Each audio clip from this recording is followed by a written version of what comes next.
स्वागत है आपका अपने YouTube चैनल पे। बिहार ज्योग्राफी के प्रीलिम्स बूस्टर कार्यक्रम में जो टॉपिक हम लोग डिस्कस करने वाले हैं वह है बिहार के वन्य जीव अभयारण्य। आज हम लोग इसका पार्ट 3 डिस्कस करेंगे। इससे पहले हमने बिहार के अभयारण्य के पार्ट 1 और पार्ट 2 को डिस्कस कर लिया। पार्ट 1 के तहत हमने जो प्रमुख वन्य जीव अभयारण्य और राष्ट्रीय पार्क है उसको डिस्कस कर लिया है। पार्ट 2 में हमने बिहार के जो प्रमुख पक्षी विहार उसको डिस्कस कर लिया है। और आज जो हम लोग जो बच जाते हैं टॉपिक, जैसे बिहार के प्रमुख चिड़ियाघर जैसे अररिया में बनाया जा रहा है, पटना जू है, बंदर पार्क जो बनाया जा रहा है, इसके अलावा मगरमच्छ संरक्षण कर, इन सब के बारे में हम लोग डिटेल्स में डिस्कस करेंगे। और ये हमारे बिहार ज्योग्राफी लेक्चर का लेक्चर नंबर 5 होगा। तो यदि आप हमारे YouTube चैनल पर नए हैं और किसी भी गवर्नमेंट एग्जाम की तैयारी कर रहे हैं तो इसके लिए चैनल को सब्सक्राइब कर लीजिएगा। चलिए वीडियो स्टार्ट करते हैं।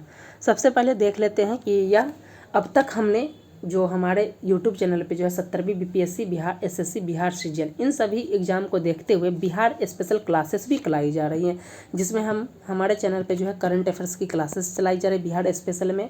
उसके अलावा आप देख सकते हैं बिहार हिस्ट्री के भी क्लासेस चलाई जा रही हैं और बिहार ज्योग्राफी के लगभग काफ़ी जो लेक्चर हैं हमारे यूट्यूब चैनल पर ऑलरेडी अपलोड है। और यह इस क्रम में आज 5वां लेक्चर है।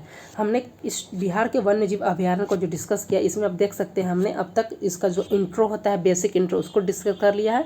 बिहार के राष्ट्रीय उद्यान को हमने डिस्कस बहुत ही डिटेल्स में किया है। बिहार के वन्य जीव अभयारण्य को डिस्कस किया है और बिहार के पक्षी बिहार को हमने डिस्कस कर लिया और इनको हमने बहुत ही डिटेल्स में डिस्कस कर लिया है। तो ये सभी टॉपिक जो है बहुत ही इंपॉर्टेंट हो जाता है और लगभग आप देख सकते हैं कि बिहार ज्योग्राफी के जो वन्य जीव अभयारण्य का ये लास्ट लेक्चर है, लास्ट वीडियो लेक्चर है। इसके अलावा आपको ये गारंटी है कि आपको कहीं से भी इस टॉपिक को देखने की आवश्यकता नहीं होता। सिर्फ एक बार इस वीडियो को देखिएगा, 1 से 2 बार आप रिवीजन कीजिएगा, होगा तो आप नोट्स बना लीजिएगा। इससे डिटेल्स आपको यूट्यूब पे या कहीं भी किसी भी बुक में नहीं मिलेगा। बुक में मिलेगा लेकिन कई जगहों पे बुक में काफ़ी गलतियाँ भी की गई हैं, लिखी गई हैं। तो ये बहुत ही शोध के बाद बिहार सरकार में जो दिया गया है, बिहार सरकार के जो ऑथेंटिक डाटा होता है उन्हाँ से डाटा लेकर दिया गया है। तो इसमें जो कुछ भी बताया गया बहुत ही ऑथेंटिक है और इस तीनों लेक्चर देखने का बिहार के जो वन्य जीव अभयारण्य से कोई भी प्रश्न नहीं छूटेगा, इस बात की गारंटी है। तो चलिए वीडियो स्टार्ट करते हैं। आज जो हमारा पहला टॉपिक है इसमें हम लोग डिस्कस करेंगे बिहार के प्रमुख चिड़ियाघर। तो बिहार के प्रमुख चिड़ियाघर आप सभी को पता होगा कि बिहार में वर्तमान में भी एक ही चिड़ियाघर है जो कि पटना जू है, लेकिन फिलहाल अब इसकी संख्या बढ़कर 2 होने वाली है, क्योंकि बताया जा रहा है और बिहार के जो पर्यावरण मंत्री हैं उनके द्वारा भी ये बताया गया कि बिहार का जो दूसरा चिड़ियाघर है ये अररिया में बनाया जा रहा है, बिहार के अररिया जिले में। और जो अररिया जिले में बनाया जा रहा है बिहार का नहीं बल्कि देश का सबसे बड़ा चिड़ियाघर होगा। तो ये बहुत ही इंपॉर्टेंट न्यूज़ है, इस सबको आज हम कवर करेंगे। तो देख सकते हैं कि बिहार का जो भी वर्तमान में एकमात्र चिड़ियाघर ये है, पटना में है और इसका नाम है संजय गांधी जैविक उद्यान। उम्मीद करता हूँ कि आप सभी यहाँ पे घूम चुके होंगे, इसके बारे में आप डिटेल्स में जानते ही होंगे। देख लेते हैं कि अगर इसका पूरा नाम क्या है तो संजय गांधी जैविक उद्यान इसका नाम है। इसकी स्थापना की बात की जाए तो आप देख सकते हैं यहाँ पे 2 डेट्स लिखा गया, 1969 और 1970। 1969 आप विकीपीडिया से लेकर कई जगहों पे देखिएगा तो 1969 ही मिलेगा, लेकिन जो पटना जू का ऑफिशियल पेज है वहाँ पे अबाउट सेक्शन में जाकर देखिएगा तो 1970 दिया हुआ है। तो ये ऑफिशियल मान सकते हैं क्योंकि ऑफिशियल डाटा यही है 1970। और इसमें आप देख सकते हैं कि इसका बेसिक हिस्ट्री में हम लोग बता रहे हैं कि पटना जो हमारा जू है इसकी स्थापना जो हुआ था 1970। आप देख सकते हैं यहाँ पे दिनांक भी दिया गया कि 13 अप्रैल 1970 को स्थापना हुआ। इसके लिए एक पत्र भी लिखा गया था 1781-5। और ये बताया जा रहा है इसके लिए जो हमारे माननीय राज्यपाल का जो परिसर है उसमें कुछ ज़मीन उपलब्ध कराना पड़ा था राज्यपाल महोदय को, 34 एकड़। लगभग उस वक्त के जो तत्कालीन राज्यपाल थे माननीय नित्यानंद कानूनगो जी द्वारा, उनके द्वारा ज़मीन परिसर उपलब्ध कराया गया था और वहाँ पर इसकी स्थापना हुई थी। और उस वक्त जो इसका नाम है गार्डन्स रखा गया था। इस पॉइंट को भी याद रखिएगा, शुरू में इसका नाम था गार्डन्स, बाद में आप देख सकते हैं 1972 में इसका नाम बदलकर जैविक उद्यान कर दिया गया और 1973 में जो है जनता के लिए खोल दिया। तो कहीं कहीं बुक में आपको जो पटना चिड़ियाघर में 1973 भी लिखता है स्थापना की बात है। तो इसके बारे में अब उम्मीद करता हूँ कि आपको ये समझ में आ गया होगा कि 1969 में विकिपीडिया या अन्य स्रोत में, 1970 में ऑफिशियल ये बताया गया है और 1972 में इसका नाम चेंज किया गया, जैविक उद्यान कर दिया। 1973 में इसका जो है चिड़ियाघर आम लोगों के लिए खोल दिया गया और 1980 में जो इसका नाम फाइनली जो है क्या वर्तमान नाम कर दिया, संजय गांधी जैविक उद्यान कर दिया गया है। बताया जा रहा है कि बिहार का अब तक का एकमात्र चिड़ियाघर, इसको हमने स्टार्टिंग में ही बता दिया। लेकिन बिहार का अब तक इसलिए लिखा गया है कि बिहार का दूसरा चिड़ियाघर भी बनाया जा रहा है अररिया जिले में, और ये बिहार का नहीं बल्कि पूरे भारत का सबसे बड़ा चिड़ियाघर होगा। बताया जा रहा है कि यहाँ पे कई प्रजातियाँ, आप घूमे होंगे तब सभी को यहाँ पता होगा कि कैसे कि यहाँ पे सरीसृप भी मिलते हैं, 108 विभिन्न प्रजातियाँ भी मिलती हैं, लुप्त प्राय प्रजातियाँ, इन सब भी मिलते हैं। बताया जा रहा है सबसे इंपॉर्टेंट पॉइंट ये VVI यहाँ से प्रश्न पूछे जाए, यहाँ तक कि इवन आपको इंटरव्यू में भी इस तरीके का प्रश्न देखने को मिलते हैं। पूछा जा सकता है कि पटना में जो चिड़ियाघर है वो किसके लिए प्रसिद्ध है, तो एक सींग वाले गैंडे के संरक्षण और प्रजनन के लिए प्रसिद्ध है, विश्व प्रसिद्ध है। इस पॉइंट को आप याद रखिएगा, बहुत ही इंपॉर्टेंट है कि पटना चिड़ियाघर जो है वो एक सींग वाले गैंडे के संरक्षण एवं प्रजनन के लिए विश्व प्रसिद्ध है। और इसके अलावा बताया जा रहा है कि बिहार का जो वाल्मीकि टाइगर रिजर्व जिसको हमने डिस्कस किया, वहाँ पे भी गैंडे के पुनर्स्थापना की बातचीत चल रही है। इसके अलावा यहाँ पे देख सकते हैं royal Bengal tiger, white tiger, black बेल, ये सारी चीज़ें यहाँ पे मिलती हैं। तो हमने पटना चिड़ियाघर के बारे में हमने डिटेल्स में डिस्कस कर ली। अब हम लोग देख लेते हैं दूसरा है बिहार का जो दूसरा चिड़ियाघर बनने वाला, ये है अररिया चिड़ियाघर, जो कि रानीगंज वृक्ष वाटिका अररिया जिले में बनाया जा रहा है। और ये बताया जा रहा है कि ये इसका क्षेत्रफल जो होगा 289 एकड़ होगा, और इसका भी निर्माण कार्य शुरू नहीं हुआ। इसके लिए जो एक मंजूरी लेनी होती, इस दिशा में कार्य चल रहा है, और इसका निर्माण कार्य जो है 2025-26 में शुरू हो जाएगा। इस पॉइंट को आप याद रखिएगा। और ये आप देख सकते हैं, ये न्यूज़ आर्टिकल है पंजाब केसरी का, इसमें बताया गया है कि अररिया में बनेगा बिहार का दूसरा चिड़ियाघर। और ये देख सकते हैं कि बिहार का जो है ये क्या है, बिहार का नहीं बल्कि पूरे देश का जो है सबसे बड़ा चिड़ियाघर होगा। ऐसा जो है हमारे जो माननीय पर्यावरण मंत्री उनके द्वारा भी बताया गया। देख सकते हैं यहाँ पे लिखा भी गया कि देश का सबसे बड़ा चिड़ियाघर होगा, और बिहार सरकार में जो पर्यावरण मंत्री उनके द्वारा ही बताया गया कि देश का सबसे बड़ा जो चिड़ियाघर है वो अररिया के रानीगंज वृक्ष वाटिका में बनेगा। वहीं बताया जा रहा है कि बिहार का दूसरा चिड़ियाघर होगा। नेक्स्ट है कि बंदरों के लिए भी एक पार्क जो बनाया जा रहा है, मंकी पार्क बनाया जा रहा है, वो भी अररिया में ही बनाया जा रहा है। और जो एक महान कवि थे फणीश्वर नाथ रेणु जी, उनके पैतृक गांव है सिमराहा गांव, फारबिसगंज, वहाँ पे है जो बंदरों के लिए एक मंकी पार्क बनाया जा रहा है। और ये बताया जा रहा है कि बिहार का ये इकलौता मंकी पार्क होता है। आपसे पूछा जा सकता है कि बिहार का इकलौता मंकी पार्क कहाँ पे है, तो ये अररिया ज़िले में बनाया जा रहा है।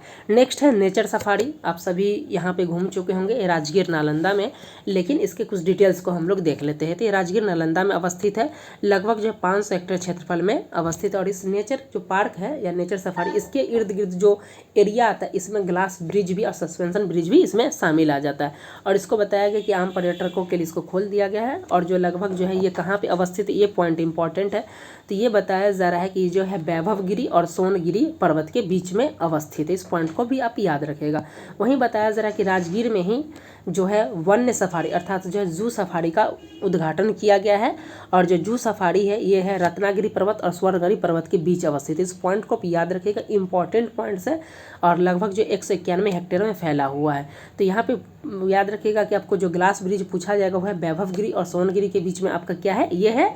आप देख सकते हैं नेचर सफारी आपका किसके बीच में है, तो वैभवगिरी और सोनगिरी पर्वत के बीच में। वहीं राजगीर में जो जू सफारी है ये है रत्नागिरी पर्वत और स्वर्णगिरी पर्वत के बीच में अवस्थित है। इस पॉइंट को आप याद रखिएगा। नेक्स्ट हम लोग देख लेते हैं ग्लास ब्रिज। यहाँ पे भी आप सभी घूम चुके होंगे। बताया जा रहा है कि राजगीर नालंदा में अवस्थित है।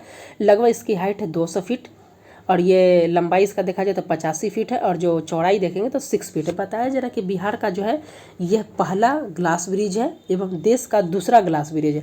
वहीं पूर्वोत्तर भारत की बात किया जाए तो ये पहला ग्लास ब्रिज है। ये बहुत ही इंपॉर्टेंट पॉइंट है, प्रीलिम्स में पूछा जा सकता है।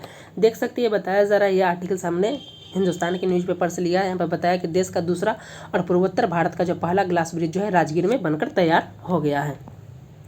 यहाँ पे बताया जा रहा है कि बिहार के नालंदा जिला में अवस्थित है, जो कि नालंदा जिला के जो राजगीर में जो एक समय जो है मगध साम्राज्य की राजधानी थी। और नेक्स्ट इसका जो खासियत है ये बताया गया, ये भी बताया गया कि जो चाइना का जो ग्लास ब्रिज है उसी के तर्ज पे यहाँ पे बनाया गया। नेक्स्ट है हड़ियाबाड़ा हिरन पार्क, यानी हिरन के लिए भी पार्क बनाया गया। ये कहाँ पे बनाया गया है, तो ये अररिया में बनाया गया, बिहार के अररिया जिले में बनाया गया है। तो ये छोटा छोटा उसको भी देख लेते हैं, ये पूछा जा सकता है, लेकिन बहुत ही इंपॉर्टेंट है, छोटे लेकिन एग्जाम्स में पूछे जा सकते हैं। नेक्स्ट है हमारा परमान डॉल्फिन डॉल्फिन अभ्यारण्य, ये भी जो है कहाँ पे है, ये बिहार के अररिया ज़िले में है।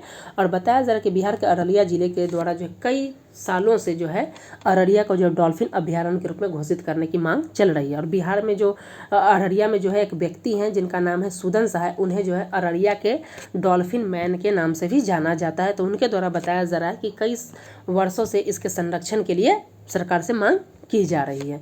नेक्स्ट है पंत अभ्यारण्य, ये जो राजगीर नालंदा में अवस्थित है। इस पॉइंट को सिर्फ लोकेशन बेस्ड आप याद रखिएगा दोस्तों। जो पार्ट 1 पार्ट 2 को बनाया गया है उसको ऑलरेडी हम लोग मैपिंग के सहारे ही किए हैं, कि ऑलरेडी उसका मैपिंग करके बता दिया गया कि कौन कहाँ पे क्या, और ये सारी चीज़ जो हम लोग डिस्कस कर रहे हैं ऑलरेडी मैपिंग के माध्यम से आपको डिस्कस हो चुका है। नेक्स्ट है